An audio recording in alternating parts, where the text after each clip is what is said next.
लेकिन कहां से? उत्तर प्रदेश से, यूपी के महाराजगंज से ये सबसे शर्मनाक तस्वीरें आ गई हैं, क्योंकि ठेले पर पिता का शव लेकर भटकते रहे बच्चे।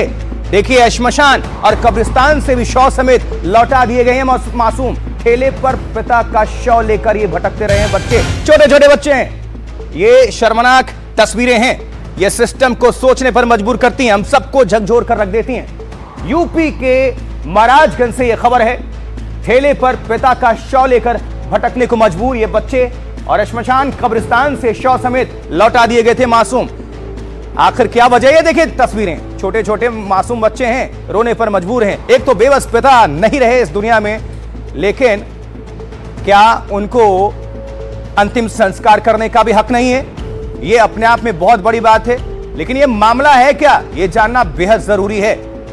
आपको डिटेल्स हम बता देते हैं। पिता का शव लेकर ये बच्चे जो हैं नाबालिग भटकते रहे हैं, लेकिन हम इस बड़ी खबर को सबसे पहले आप सभी तक लेकर आ रहे हैं, क्योंकि हम सिस्टम को जगाना चाहते हैं, सरकार तक ये खबर दिखाना चाहते हैं, पहुंचाना चाहते हैं, ताकि सिस्टम उठे। नींद में अगर है तो उनको थोड़ा झटका लगे, वो सोचने पर मजबूर हो, क्योंकि ये पिताएं उनका शव लेकर ये नाबालिग बच्चे भटकते रहे। ऐसा क्या हो गया? देखिए, ठेले पर रखकर ये दर दर की ठोकरें खाते रहे। गरीब बच्चे हैं, गरीब बच्चों को भीख भी नहीं मिली, करीबियों पड़ोसियों ने मदद नहीं की, श्मशान घाट से बच्चों को भगा दिया गया। बहुत दुखद है। कब्रिस्तान में भी दफन करने की इजाजत नहीं मिली। पहले ये शमशान पहुंचे, वहां से इनको भेज दिया गया, फिर ये पहुंचते हैं कब्रिस्तान, वहां से भी इनको वापस कर दिया जाता है। लेकिन वहां पर एक सभासद है राशिद, इन्होंने गरीब बच्चों की मदद की है, जो कि अच्छी बात है। तरह तरह के रिएक्शंस भी आ रही हैं, और ये अपने आप में बहुत दुखद। अंदर से इस खबर को बताते वक्त काफी कठिनाई महसूस हो रही है। यूपी महाराजगंज, ये जो जिला है, वहां से ये सामने आई। पत्थर दिल की आंखें भी नम कर सकती हैं। आपको हम बता रहे होंगे तो आप सोच रहे होंगे, एक पिता की मौत के बाद नाबालिग बच्चों के पास अंतिम संस्कार के पैसे नहीं थे, वो ठेले पर शव लेकर दर दर भटक रहे थे, और हम लाखों रुपए, करोड़ रुपए दान कर देते हैं। लेकिन ये छोटी छोटी जो बातें हैं, जो कि हमारे समाज के लिए, सिस्टम के लिए जरूरी हैं, क्या आसपास के लोग भी सो रहे थे? देखिए रिपोर्ट।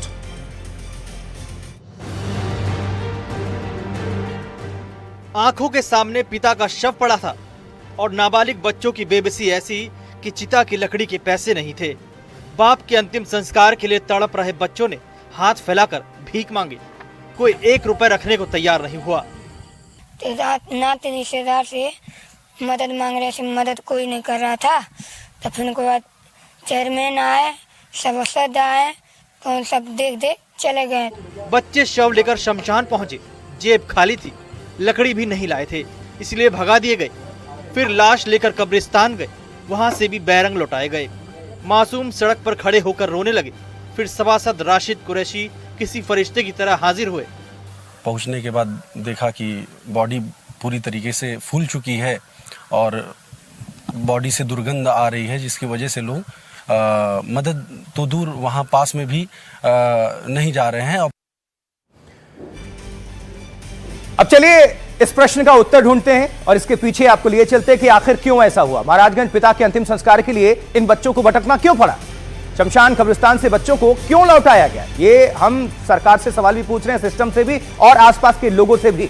अंतिम संस्कार की मजबूरी, क्या सो रहा था प्रशासन? और लोग भी जो हर बात में रील तो बनाने के लिए तैयार रहते हैं, लेकिन रियल लाइफ में क्या चल रहा है ये किसी को मतलब नहीं। पैसों के लिए पत्नी बच्चों ने रिटायर्ड डिप्टी एसपी को पीटा, पैसों के लिए खून के रिश्ते क्यों बेमानी हुए, ये सब कुछ अपने आप में एक बहुत बड़ी बात है।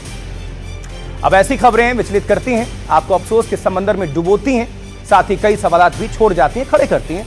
वो कैसी बस्ती थी जहां अंतिम संस्कार के लिए चंदा तक इकट्ठा नहीं हो पाया लोगों द्वारा?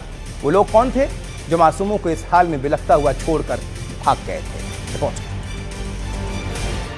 मदद तो दूर की बात थी, कोई सर पर हाथ रखने को तैयार नहीं था। लेकिन जहां इंसानियत दम तोड़ रही थी, वहीं 2 युवक उसका परचम लहरा रहे थे। मैंने सारी व्यवस्थाएं करा करके, जो भी रीति रिवाज धार्मिक हिसाब से होती हैं, उस हिसाब से हमने लकड़ी और तमाम चीज़ें करा करके मैंने रात्रि 11-12 बजे तक वहाँ रह करके सब कराया। 4 घंटा खड़े थे, फिर उसके बाद सब भगा रहे थे। इधर उधर जो गाड़ी आ रहा था उससे पैसा मांग रहे थे। भैया लगे पास फोन किए, तो भैया आए, लकड़ी वकड़ी व्यवस्था किए। भैया थे राशिद भैया। हम तरक्की के नगाड़े बजाते हैं और हमारे गांव कस्बों में ऐसे शर्मनाक मंजर पेश आते हैं। हम सभ्यता संस्कृति की डुगडुगी पीटते हैं और जमीनी हकीकत हमें आंखें झुकाने को मजबूर करती है। राशिद और वारिस के जज्बे को सलाम, जिनके दम पर इंसानियत हार कर भी जीत गई।